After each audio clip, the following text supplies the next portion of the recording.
Oppo have just teased what looks to be the Find X2 with an unbelievable new screen design.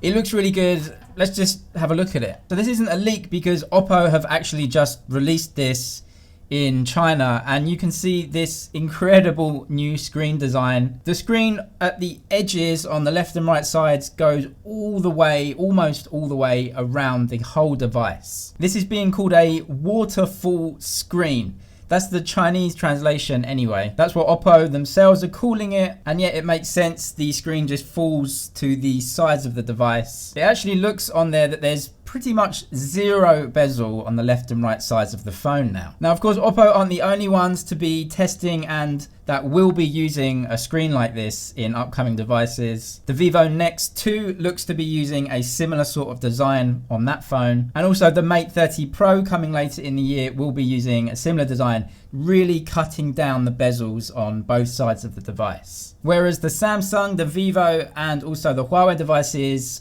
are leaked. We haven't seen them yet.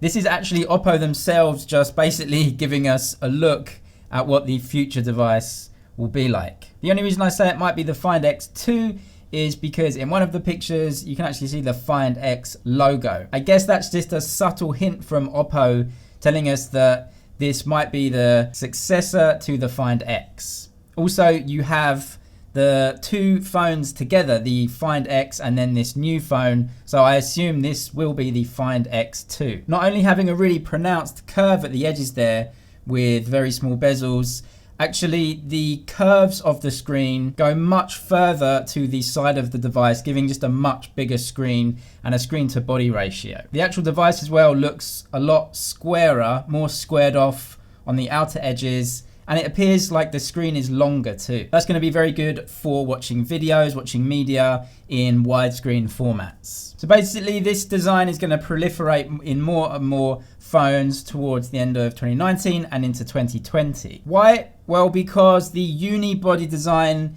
is getting closer and closer. A phone without any buttons and what feels to be a one-piece design. We saw the Vivo Apex phone like this as well. No buttons and just a one-piece design for a phone. So that is getting closer, but the biggest problem here is the fragility of the phones.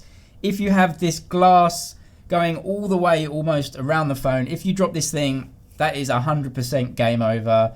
The glass on the back and the front is going to be shattered. So that's a definite downside to these devices. Also, not everyone likes curved screens, but it definitely does look like this is a different type of design, and actually the way it's put together might just persuade a few people to go for this design over the current type of curved screen. Also, something about this device that you can't see in any of the pictures or the images is where that front camera is. We know that Oppo already have underscreen camera technology. They showcased that maybe a month or two ago. Will that technology be ready for this phone?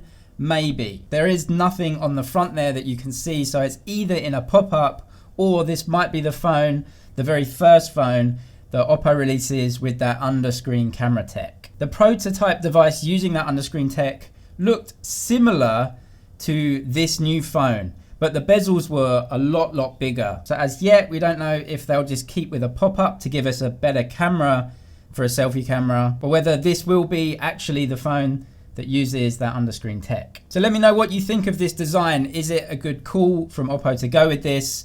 This design is coming. As I said, the Huawei Mate 30 Pro is going to be using a much more pronounced curve. Vivo are going to be using it too, and it gives a much better screen to body ratio. But there are problems. It's going to be fragile, and where do you put the buttons? If you have a screen that goes all the way around the edges, then you can't really have volume buttons, and you're going to have to move the power button to either the top or the bottom. So then how do you change the volume? Do you have on-screen keys? Actually, on the Oppo Reno right now, you already have this little menu that you just use. You slide from the side and you have some options there. So I assume they'll just put the volume controls in that, where you just slide from the side, so no volume buttons at all. So yeah, I think that could work, and the screen, it definitely looks really cool.